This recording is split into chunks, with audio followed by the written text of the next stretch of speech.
Imagine a world where the color of your skin determines where you can go to school, where you can sit on a bus, or even if you can vote. For millions of African Americans, this wasn't imagination, it was the reality of the 1950s.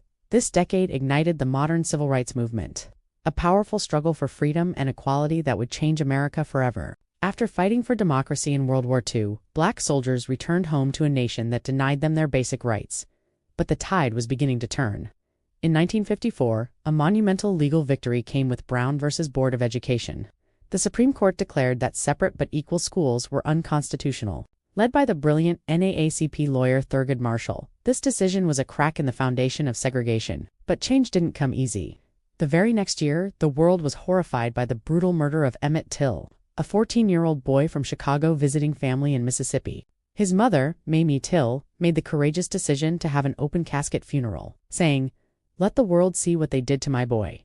The shocking images published in magazines galvanized a generation and exposed the true terror of racism.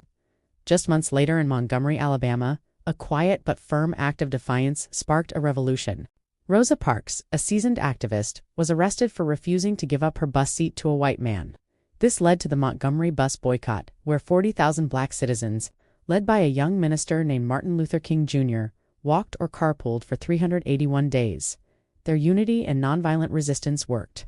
The Supreme Court ruled Montgomery's buses must be integrated. This was the birth of mass protest as a powerful tool. King, inspired by Gandhi, championed nonviolent resistance, forming the Southern Christian Leadership Conference to organize protests across the South. But resistance was met with violence. In 1957, 9 brave Black students, known as the Little Rock Nine, tried to integrate Central High School in Arkansas. They were met by an angry mob and blocked by the governor. President Eisenhower had to send in federal troops just to let them attend class. The images broadcast on television showed the world the ugly face of hate. These key events and courageous figures laid the essential groundwork for the landmark legislation of the 1960s.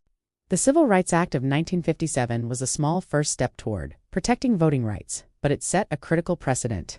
The 1950s turned the fight for civil rights into a national moral crusade, proving that ordinary people united in purpose could challenge an unjust system and bend the arc of history toward justice. Their struggle continues to inspire movements for equality around the globe today. Thanks for watching. If you found this history meaningful, please like and subscribe for more.